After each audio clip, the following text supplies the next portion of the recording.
Hey, so I'm back. I've taken some ibuprofen, so that's good. It's starting to set in, so I'm no longer in agony. And I was in my dad's way in the garden, so come inside. Oh. Yeah.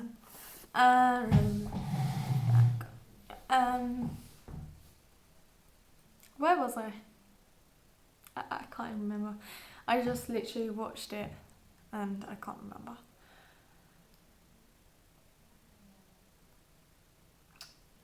I don't know where I was. So we were talking about how I didn't want anyone around me and stuff. It literally got to the point where I wasn't even showering. That sounds disgusting, and now I just ew, but I wasn't.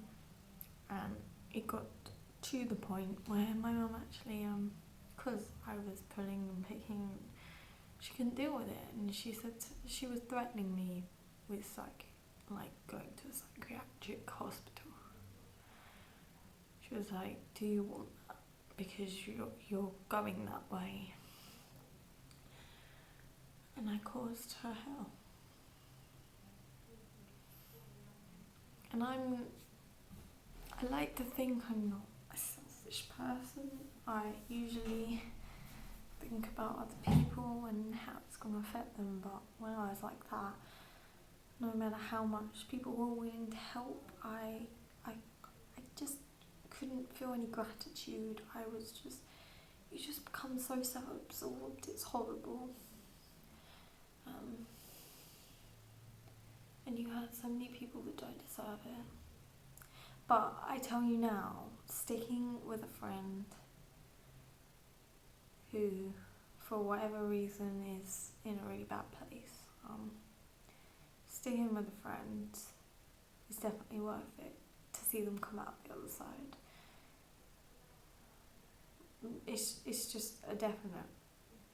You can't be sure that they're going to recover. You can't be sure that they're going to get any better, but just to be there. I have a spider on my leg. Am I a weird girl for not freaking out right now? Because spiders are always on me. I swear I'm Spider Woman. I am Spider Woman, people. Newsflash. Don't forget it. Otherwise I can't remember how it does it. There we go. I don't know whether. Oh, it's just getting closer to my face. That's cool.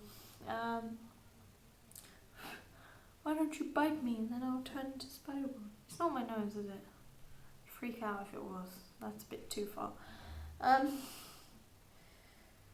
Yeah. You can't be sure that they're gonna get any better, but to see them get better is the best thing, because you see a genuine smile again and their eyes will light up when they talk about something they're passionate about, and it will just all be worth it. But you also have to believe it. If someone tells you, my doctor said this, then it's pretty much certain, well, not certain, but surely they do. And you can't discriminate against that, because that's a diagnosis.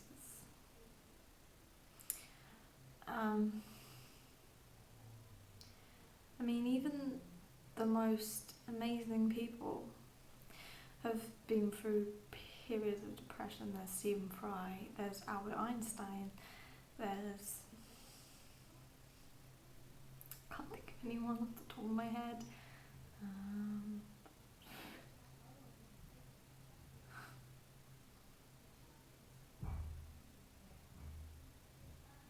I can't. Marilyn Monroe was secretly struggling, apparently. And I like to think we have a much better understanding nowadays of all the existing things, but there's some people that are so ignorant and so naive. I mean, my brother didn't even know what autism was the other day, and I was just shocked, because that's one area I will always absorb knowledge, because I want to be aware of people, you know, and what their struggles and what they're going through. And I think that's a good thing. Like, I may not know where, I don't know, Brazil is on a map. I'm awful. But I like to think that I at least know, you know, what's out there, and when I don't know about something, I will ask and educate myself. And I think as human beings, we all should do that, you know.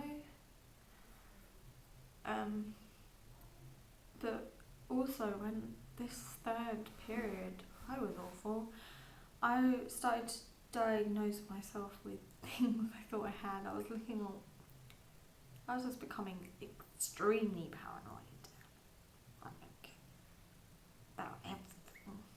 Germs. I was literally losing it.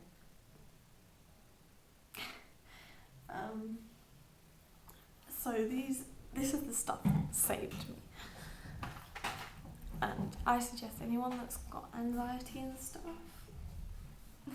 to get this type of this certain antidepressant, because it helps with like obsessive behaviours and anxiety, like serious anxiety. It's called Stratolin. Not many people have heard it. Whenever I say, you know, when you have to tell people that you're taking medication. I take 150. This is my 100 box. And it's good stuff, because look at me, I'm all drugged up with this. And this alone, because I was trialing ADHD medication to help me concentrate better, but that can have the effect of a low mood. So it probably wasn't helping. So I'm just on these babies, and everything is super duper at the moment, so I'm going to keep it that way. And another thing that I discovered was from a blood test was not seriously, like I was going to die, but I was lacking iron. I was very low on it, and that doesn't help, because that makes you fatigued and can affect your mood, because you're not producing red blood cells, is it, and oxygen around your body, and blah, blah, blah, blah, blah. So since I've been taking that, it's been quite a while. It takes ages to build up. I try and take 2 iron, like proper, like subscribed. Yeah, subscribe. Subscription, like iron tablets. I was taking like vitamins, but my doctor was like, that's not enough, you know, it's not powerful enough. And I've got so much more energy now, apart from today, because it's girls' month and that just drains me, but it's that time of the month. But yeah, I mean, I went for a run the other day for the first time in ages, because I was just literally like restless. I just had energy, and I was like, I need to get rid of some of this. So that's cool. So if you are worried, it's so simple. Just go get a blood test. Make sure one of the things, well, obviously you have to go to your doctor and say, I think I might be iron deficient, and then they make sure that on the blood test thing, that's what they're searching for, and you can find out pretty quickly. It's definitely been good for me. I mean, my parents were always saying to me, you look a bit pasty, and stuff, you look a bit ill, and apparently now I have a bit more colour in my face and energy as well. So it's all good, all these tablets are doing me doing something. And the last thing that I wanted to say was that, like, therapy, anything you are lucky enough to be offered on the NHS, only really is effective if you're in the right mindset to be like, yeah, I can do this. And so medication is usually the start of that. Like, now I am whoopie-doo. I am willing to take over the world again. No, I'm going to take you over. I'm going to be your leader. No, but I don't know what I'm doing.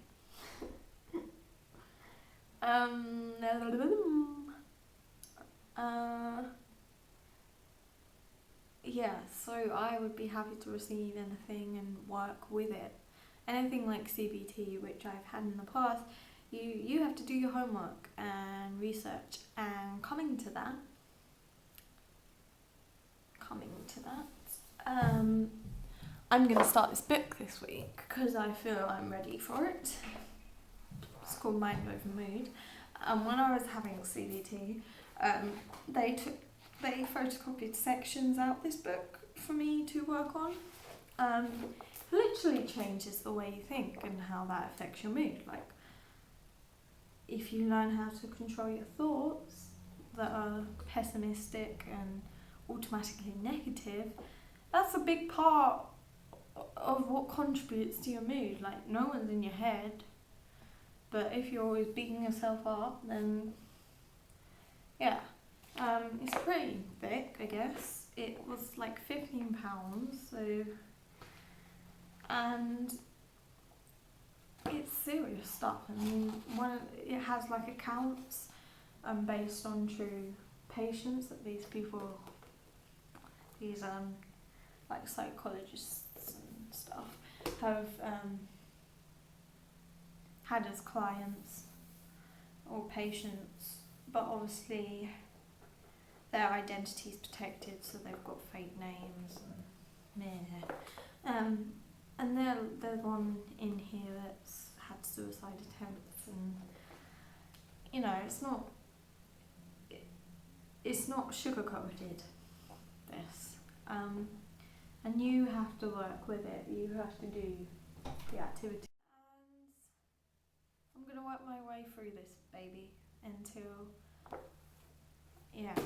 And one last thing is, you kind of have to, if you think something's up, it's better to know than be sorry. I mean, around this time you can get schizophrenia, like 18, like young teenage years, old teenage years even. People can just change. You can flip. And sometimes it's not down to drug abuse. If it's not down to drinking and smoking and fucking up your brain that way, not that it's fucked up, you know what I mean, then you got to ask for help. And you can't stay in the dark. Half of it is up to you. You have to say, this is my problem and this is what I need, and you have to tell people. Otherwise it won't happen. I mean, because of me, I'm also getting a second assessment to check there's no other kind of things they've missed. Okay, I've had depression and I have ADD, but I've also talked about kind of OCD tendencies and stuff, so they just want to make sure they haven't missed anything that might be contributing. So yeah, that's happening. And I should be getting like constant counselling once I turn 18. And I'm not ashamed. You know, some people find stuff harder than others, and I'm one of those people. It's partly down to my experiences. I mean, I'd always kind of been lacking what everyone else had: organisation skills, time management skills, and I felt different, and therefore I put more pressure on myself to kind of conform. And I kind of obviously grew up with that, and I was constantly beating myself with a big stick in my head, basically, and that happened, yeah. So that's it, really. And I will see you guys soon when I have a more fun video for you. I hope this wasn't too long and dull and boring. But bear all this stuff in mind, because it can affect anyone and there's no point hiding it. And I'm lucky enough to have friends that are very open and they're willing to talk and check I'm okay and I'm doing good. And they were constantly calling me, everyone was worried about me, and it was nice. It was nice to have that support, even if I didn't answer the phone, just knowing that there were people that were actually generally worried about me, and they weren't just nosy. They didn't want to know what was up because I wasn't in college for one day. I wasn't in college for weeks, like on and off. Maybe I'd come in one day because my mum said you have to, and I was just killing myself. I wasn't sleeping, wasn't eating. I'm definitely eating now, making up for it, and